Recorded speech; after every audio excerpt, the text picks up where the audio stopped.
Si se hubiera entrevistado a personas en las calles en 2012, pocos habrían creído que la siguiente situación realmente se materializara. El PIB per cápita de Italia superó por primera vez en 20 años al del Reino Unido, a finales de 2024.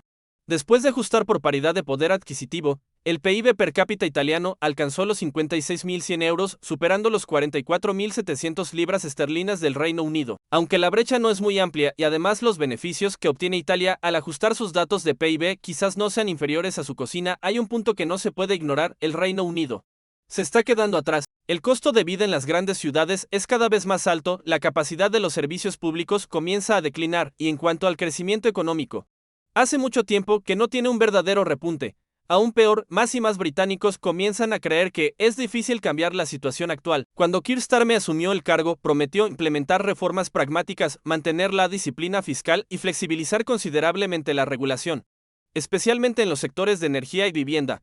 Estas promesas lo hicieron parecer más un nuevo Thatcher que un líder del Partido Laborista, pero obviamente, gobernar es mucho más difícil que hacer promesas desde la oposición. Los mercados británicos cayeron y el crecimiento de la deuda impulsó el rendimiento de los bonos soberanos a 30 años a su nivel más alto desde 1998. La situación del Reino Unido ya no era optimista.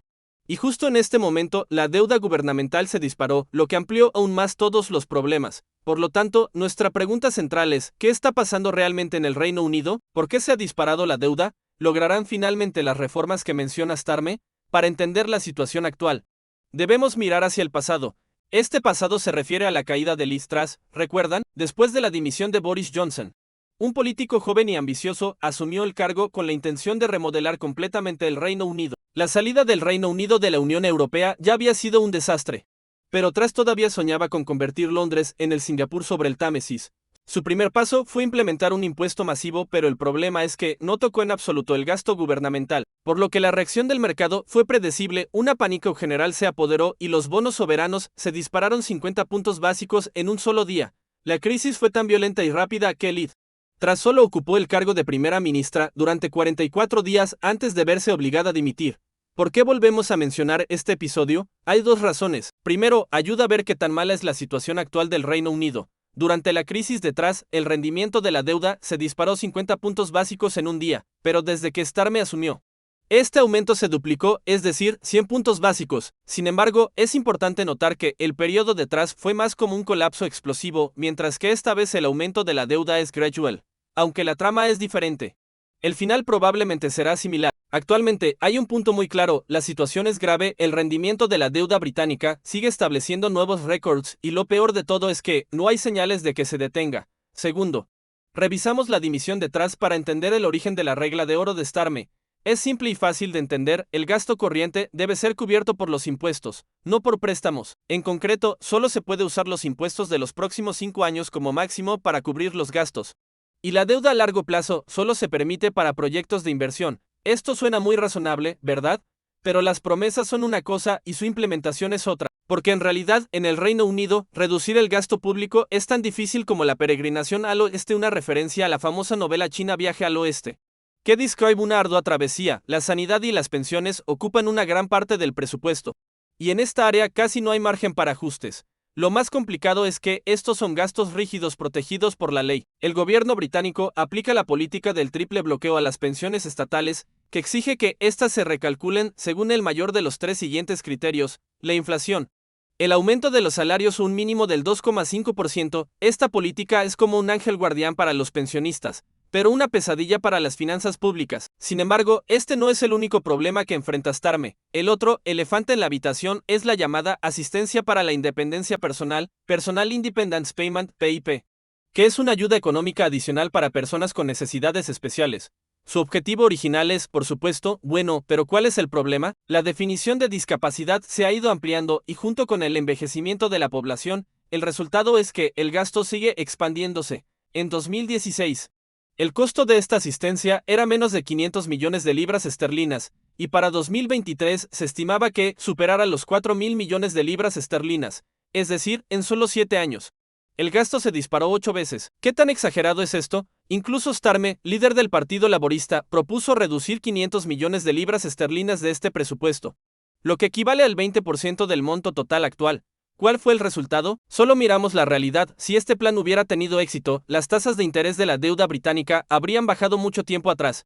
Y nosotros no estaríamos grabando este video aquí. De los 165 diputados laboristas que lidera, 124 se opusieron, lo que se calificó de rebelión interna. El acuerdo de compromiso final fue: seguirá habiendo recortes, pero solo para los nuevos solicitantes, quienes ya reciben la asistencia no se verán afectados. Y este no es un caso aislado. La asistencia para combustible enfrentó una situación similar. Este dinero estaba destinado a ayudar a los ancianos jubilados a pagar los gastos de calefacción en las estaciones frías. Pero ahora se ha convertido en una carga fiscal. Es importante recordar que los precios de la electricidad en el Reino Unido son de los más caros entre los países desarrollados. Esto, en cierta medida, también explica por qué el PIB per cápita del Reino Unido se ha estancado durante mucho tiempo. Aquí debemos aclarar un punto: el tipo de deuda depende del nivel de riesgo de incumplimiento. No se equivoquen, no estamos diciendo que el Reino Unido vaya a default directamente como Argentina, pero hay otra forma de pagar las deudas: diluirlas a través de la inflación. Si prometes pagar 1.000 libras esterlinas en 30 años, pero debido a la inflación, ese dinero podría ser menos valioso que una moneda de juego en ese momento. Y los inversores aún perderían. Cuanto más descontrolado sea el presupuesto gubernamental, mayor será la preocupación del mercado por la inflación, y mayor la preocupación, mayor será la tasa de interés que exijan. Así, se crea un ciclo vicioso: aumento de la deuda, subida de las tasas de interés, el presupuesto se ve absorbido por los intereses, y la deuda sigue aumentando. Es un bucle sin salida. Por supuesto, hay otra vía: aumentar los impuestos, pero el problema es que esta política es muy perjudicial. La tasa de aprobación de Starmer ha caído al fondo y la mayoría de las encuestas incluso indican que el Partido Laborista al que pertenece ya está por detrás del Partido Reformista de extrema derecha, es decir, el partido Brexit, fundado en 2018. ¿Qué política daña más la tasa de aprobación de un partido? Exactamente, aumentar los impuestos. Por lo tanto, la posición del gobierno es clara en la actualidad: no aumentar los impuestos a la población en general. ¿Cuál es la alternativa que proponen? Ese es el problema: hasta ahora no han presentado una solución concreta. Mientras tanto, la incertidumbre sigue elevando la deuda, lo que a su vez reduce el margen de maniobra del gobierno. El costo de endeudamiento sube, comprimiendo considerablemente el espacio fiscal de Rachel Reeves. Según las reglas presupuestarias actuales, el gobierno debe cubrir los gastos cotidianos con los ingresos fiscales antes del final del mandato parlamentario, y el superávit fiscal disminuyó de 990 millones de libras esterlinas a poco más de 400 millones de libras esterlinas. Una de las propuestas que se están debatiendo es un impuesto sobre la riqueza, especialmente dirigido a los superricos, es decir, tomar dinero del bolsillo de las personas con más recursos. Pero aquí hay un pequeño problema: los ricos están abandonando el Reino Unido a un ritmo rápido y la clase media alta que queda está compuesta en su mayoría por la generación del baby boom, que no solo disfruta de pensiones protegidas por el triple bloqueo, sino que también controla los votos clave. Inesperado pero lógico, ¿verdad? En este contexto, recaudar dinero se convierte en algo muy complicado. En cuanto a otras opciones como imponer un nuevo impuesto a los bancos, la verdad es que la lana siempre se saca de la oveja, por lo que la mayor parte de los costos terminarán cayendo en los clientes, es decir, seguirán pagándolos los ciudadanos británicos comunes. Además, el sector bancario ya está severamente limitado por el sistema tributario. Si se incrementan aún más los impuestos, podría poner en riesgo una de las pocas industrias de Londres que siguen manteniendo un liderazgo global. Luego está la tercera alternativa: el congelamiento de la base imponible, que el gobierno español está aprovechando al máximo, lo que equivale a un aumento de impuestos disfrazado. ¿Qué significa esto? Que no se ajustan las bandas impositivas personales a la inflación. De este modo, no se modifica ni una palabra de la ley, pero los ingresos fiscales aumentan en sentido real. Los salarios nominales suben, se aplica un tipo impositivo más alto y se pagan más impuestos, incluso aunque el poder adquisitivo real se mantenga o incluso disminuya. Sin embargo, el impuesto sobre la renta británico ya está congelado. En teoría, debería ser ajustado en 2028, pero algunos estudios indican que, si el gobierno mantiene el congelamiento, podrá recaudar 8.000 millones de libras esterlinas adicionales en ese momento. Entonces Serge la pregunta: ¿crees que en 2028 el gobierno ajustará las bandas impositivas honestamente o fingirá olvidarse de ello? Pero independientemente de la elección, hay una realidad cruel que no se puede evitar: la carga fiscal británica ya se encuentra en un nivel histórico máximo, casi igualando el pico posterior a la Segunda Guerra Mundial. Este país ya no tiene margen para presionar más a los ricos si quiere aumentar los ingresos.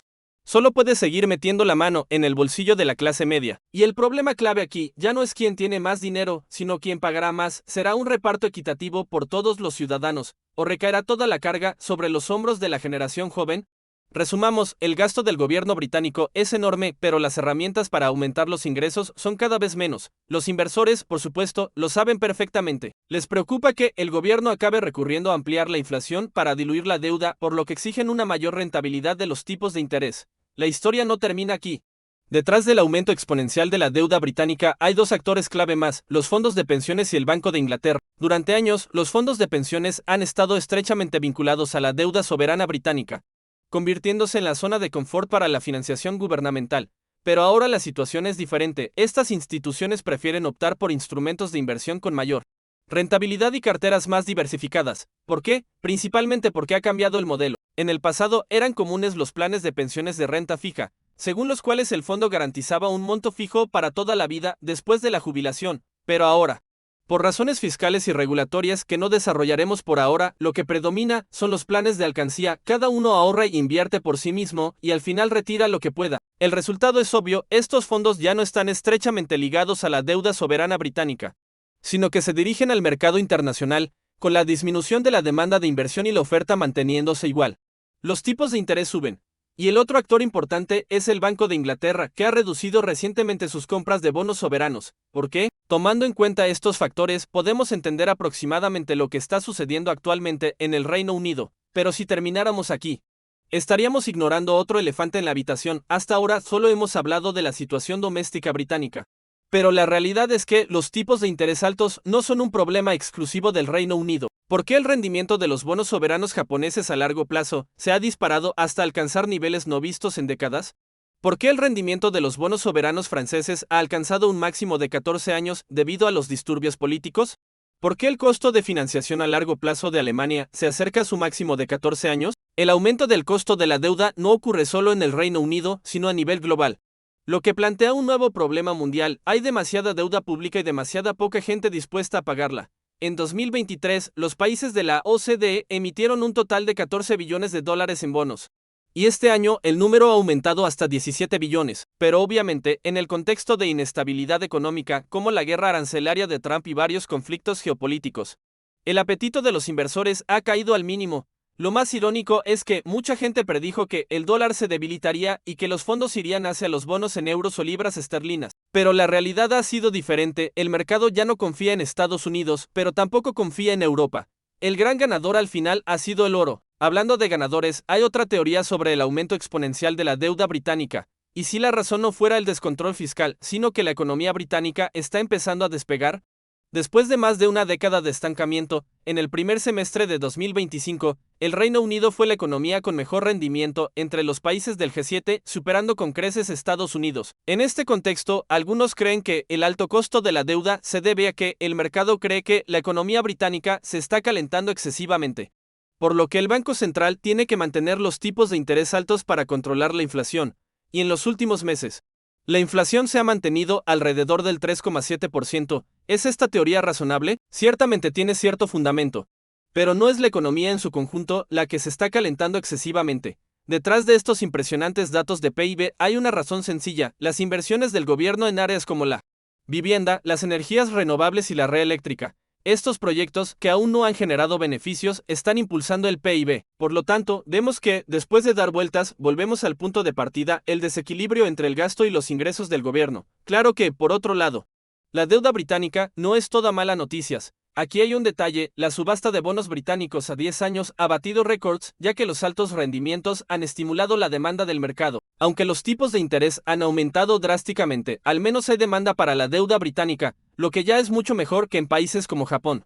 Aunque hablaremos de esto más tarde, en la última subasta del gobierno de Starmer, se vendieron con éxito 14.000 millones de libras esterlinas en bonos, logrando un sobreoferta récord de 3,3 veces. Sin embargo, esto aún no ha logrado detener el aumento de los tipos de interés de la deuda. Entonces surge la pregunta: si la demanda es tan fuerte, ¿por qué el costo de financiación del gobierno es cada vez más alto? En teoría, los inversores deberían luchar por pagar, empujando los tipos de interés hacia abajo, ¿no? En teoría, sí, pero no olvidemos que actualmente muchos países desarrollados están ofreciendo tipos de interés bastante atractivos. Por lo tanto, si el gobierno de Starmer reduce aunque un poco los tipos de interés, la demanda podría disminuir drásticamente y los fondos irían inmediatamente hacia otros activos, como los bonos franceses. No hay una solución especialmente buena para este aprieto. Starmer debe reequilibrar las finanzas públicas antes de que sea demasiado tarde, porque cada día que se retrase, tendrá que pagar más intereses en el futuro. El problema clave es, ¿quién terminará pagando la factura? Ahora es tu turno. ¿Crees que la gestión económica de Starmer es mejor o peor que la de Truss?